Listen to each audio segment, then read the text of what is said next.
कल रात मुंबई में एक जबरदस्त अग्निकांड में 5 लोगों की मौत हो गई। इनमें से 4 बुजुर्ग थे जिनकी उम्र 70 वर्ष से भी ज्यादा थी। ये घटना आपको बताती है कि भारत में इंसान की जान कितनी सस्ती है।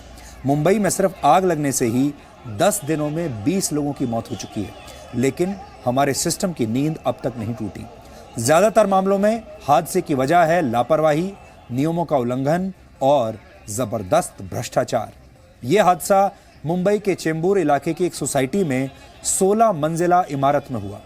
अगर फायर ब्रिगेड वक्त पर पहुंच जाती तो इन लोगों की जान बच सकती थी, लेकिन सोसाइटी के अंदर और बाहर लोगों ने गलत तरीके से अपनी गाड़ियां पार्क करके रखी थी और इस वजह से फायर ब्रिगेड सही समय पर नहीं पहुंच पाई, क्योंकि फायर ब्रिगेड की जो गाड़ी थी उसे आगे निकलने का रास्ता ही नहीं मिला।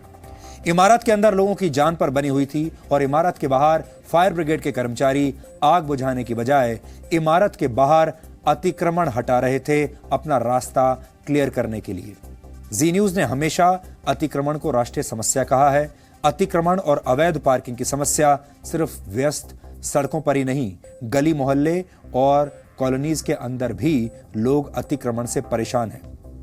और मुझे यकीन है जिस समय आप हमें देख रहे हैं, अगर आप अपने घर के आसपास खिड़की खोलकर देखेंगे तो आपके घर के बाहर भी लोगों ने गलत तरीके से गाड़ियां पार्क करके रखी होंगी।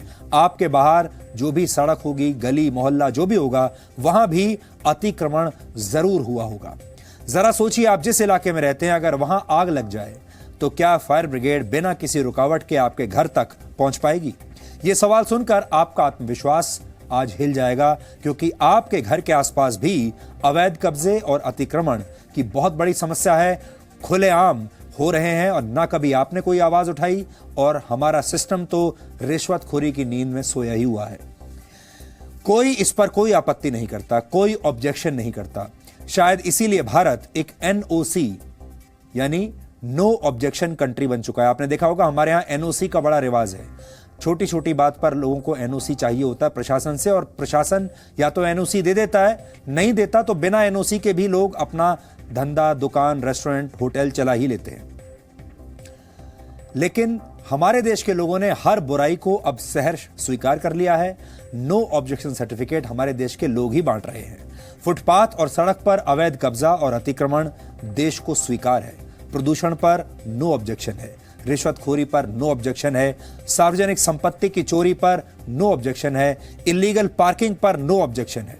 आप ये भी कह सकते हैं भारत का हर आदमी हर समस्या को लेकर NOC बांट रहा है, ये कहते हुए कि मुझे कोई ऑब्जेक्शन नहीं। लेकिन इसी देश में बहुत से लोगों को आतंकवादियों के खिलाफ होने वाली कार्रवाई पर जरूर ऑब्जेक्शन है। यह भारत का दोहरा चरित्र है और यह चरित्र देश को सिर्फ पतन की ओर ले जा सकता है। कल जिस इमारत में आग लगी उसका ऑक्यूपेंसी सर्टिफिकेट भी नहीं था। किसी इमारत में काम पूरा होने के बाद म्युनिसिपल कॉर्पोरेशन एक ऑक्यूपेंसी सर्टिफिकेट जारी करता है, जिसे OC कहते हैं। OC इस बात का प्रमाण होता है कि इमारत का निर्माण नियमों के मुताबिक हुआ है, इसमें सुरक्षा के सारे इंतजाम हैं और लोग इसमें सुरक्षित रह सकते हैं। लेकिन इस इमारत का OC जारी नहीं हुआ था।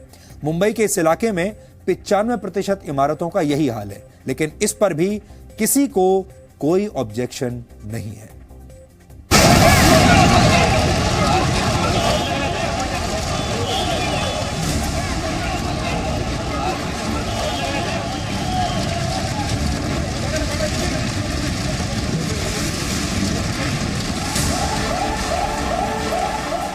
हमारे देश में इंतजाम सिर्फ दिखावे के होते हैं और कहीं कहीं तो इंतजाम होते ही नहीं। मुंबई के चेंबूर इलाके में सरगम सोसाइटी में भी कुछ ऐसा ही हुआ। यहाँ फायर सेफ्टी सिस्टम पूरी तरह ठप था। हाई राइज बिल्डिंग की 11वीं मंजिल पर आग लग गई और सुरक्षा का कोई इंतजाम नहीं था। जो फायर फाइटिंग का सिस्टम था वो पूरा बंद था, वो सिस्टम चालू नहीं था।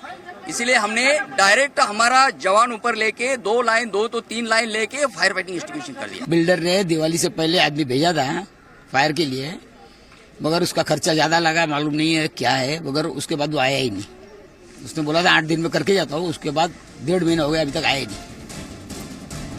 मुंबई के तिलक नगर इलाके में ज्यादातर इमारतों में इंतजाम अधूरे हैं, लेकिन किराए का खर्च बचाने के लिए लोग हाई राइज इमारतों में शिफ्ट हो गए हैं। यहाँ बिल्डर पूरी तरह बेलगाम हैं और लोग परेशान हैं। और 95% बिल्डिंग जितने भी है तिलक नगर में उनको ओसी नहीं है, लेकिन फिर भी पब्लिक वालों के रहने के लिए। तो पब्लिक जो जितने जाते हैं वो अपने लाखों रुपए करोड़ों रुपए देके वो लोग प्रॉपर्टी लेते हैं, लेकिन उनका कोई सेफ्टी नहीं है। बिल्डिंग को क्लियरेंस था, फायर कंप्लायंस पूरे, फायर कंप्लेंस तो नहीं था, फायर कंप्लेंस नहीं था। बिल्डर को लीगल नोटिस भी भेजा गया था कुछ टाइम पहले सोसाइटी की तरफ से। जो बिल्डर लॉबी जो है, ये लॉबी नहीं है, वो बिल्डर माफिया है।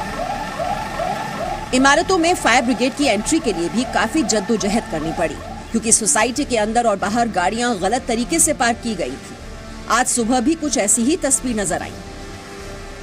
15 मंजिल ये इमारत है और इसके आसपास में आप किस तरह से देख सकते हैं, ये कारें बेतरतीब ढंग से पार की गई हैं। फायर ब्रिगेड को इन्हीं कारों को हटाने में खासी दिक्कत आई। उसके बाद फायर ब्रिगेड ने जो आग बुझाने का काम शुरू किया था। वो पार्किंग वजह से दिक्कत आई थी, मगर जब पुलिस ने आके पार्किंग निकाल दिया तो फिर हमारा गाड़ी अंदर चलेगा, फिर इमीडिएटली फिर फायर पे आया। एक्सेस होता, प्रॉपर एक्सेस होता तो और गाड़ियां अंदर आती, आग बहुत जल्दी कंट्रोल कर सकते थे हम लोग। सभी एक्सेस नहीं है। उठा के बाजू में की है कार ना, 3-3, 4-4 लोगों ने उठा के बाजू में की है।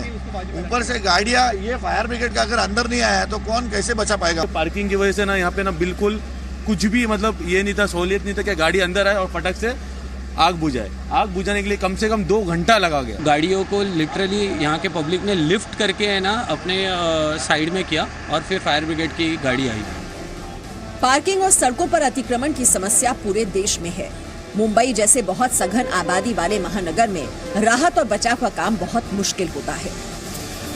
मुंबई के सबसे व्यस्तम इलाकों में अगर गिना जाए तो दक्षिण मुंबई का ये कालवा देवी, पायधुनी और जावेरी बाजार हैं।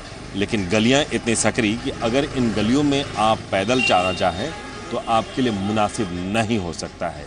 हालात यह है कि अगर इन गलियों में कहीं कोई हादसा हो जाए तो उस हादसे से निपटने के लिए इंतजामात कुछ खास नहीं दिखते हैं। दिल्ली एनसीआर में कहीं कोई हादसा होने पर फायर ब्रिगेड का वक्त पर पहुंच पाना कई बार बहुत मुश्किल होता है। दिल्ली के बीचों बीच बसा है चांदनी चौक इलाका। किसी जमाने में भारत का सबसे बड़ा बाजार था, लेकिन फिलहाल ये अपनी खराब प्लानिंग के लिए दिल्ली में सबसे ज्यादा जाना जाता है। नंगे तार हर जगह खुले हुए दिखाई दे रहे होंगे। ये जो पुरानी प्लानिंग थी, उसके बाद जैसे जैसे यहाँ पर दबाव बढ़ता गया, दुकानें भी हैं, लोग यहाँ पर रहते भी हैं, ऐसे में जो दबाव इस इलाके पर बढ़ा है उसी का नतीजा है कि यहाँ पर इसे एक खराब प्लानिंग के रूप में देखा जा सकता है। गलियाँ हैं, बहुत क्लोज बने हुए और ऊपर से आप देखिए छज्जे से छज्जे मिल जाते हैं, बालकनी से बालकनी। तो आप अंदर तो जा नहीं सकते, गाड़ियां अंदर ले जा नहीं सकते, आप सारे इक्विपमेंट एक संग ले जा नहीं सकते, आपको 1 बाय 1 करके जगह बना के इक्विपमेंट को ले जाना पड़ता है। टाउन प्लानिंग में कमियां भी इस तरह की समस्याओं के लिए जिम्मेदार हैं। कोई भी हादसा होने पर ऐसी जगहों पर राहत और बचाव का काम बहुत मुश्किल होता है। इतने सारे मार्केट है, उनमें से सबसे पॉपुलर है बागड़ी मार्केट। 16 सितंबर इस साल में यहीं पर आग लगा और आग बुझने में 3 दिन समय लगा। फायर टेंडर था जो यहाँ पर पहुँच ही नहीं पाया क्योंकि ये नैरो स्पेस था। आज भी उसी तरह के इतना दिन हो गया लेकिन कुछ चेंजेस नहीं हुआ है। जितना सारा दुकान था उससे भी शायद ज्यादा दुकान है। जी न्यूज ने पूरे देश में अतिक्रमण की समस्या के खिलाफ अभियान चलाया है, लेकिन ये समस्या तब तक रहेगी जब तक लोग जागरूक नहीं होंगे। देश में आग से मौत का ये कोई पहला मामला नहीं है, लेकिन हमारे देश में आग से होने वाले नुकसान के मामले लगातार बढ़ रहे हैं। हर वर्ष सैकड़ों लोग आग की वजह से अपनी जान गंवाते हैं। ज्यादातर मामले लापरवाही के होते हैं, इसके बाद भी लोग जागरूक नहीं हैं। मुंबई से एहसान अब्बास के साथ ब्यूरो रिपोर्ट, जी मीडिया। हमारे देश की समस्या ये है कि हम हर बार जब तरह की कोई दुर्घटना होती है कुछ घंटों के लिए अपना दुख जताते हैं और फिर अगली दुर्घटना का इंतजार करने लगते हैं, लेकिन हमारे देश में बदलाव बिल्कुल नहीं होते। हमने आपको अलग अलग शहरों की तस्वीरें दिखाई। ये वो शहर, गलियां और मोहल्ले थे जहां अगर कभी कोई दुर्घटना हो जाए, कभी किसी एम्बुलेंस की ज़रूरत पड़ जाए, कभी आग बुझाने की ज़रूरत पड़ जाए तो आग बुझाने के लिए वहाँ गाड़ी फायर ब्रिगेड की पहुँच नहीं सकती, एम्बुलेंस भी वहाँ पर पहुँच नहीं सकती और लोगों को मरने के लिए छोड़ दिया जाएगा। उस दिन ज़रूर 1-2 न्यूज़ चैनल्स पर आपको ऐसी खबरें देखने को मिलेंगी। फिर अगले दिन सब शांत हो जाएगा क्योंकि पूरे प्रशासन ने पैसा खाया है, रिश्वतखोरी की है और फिर वो अगले हादसे का इंतजार करने के लिए बैठ जाते हैं।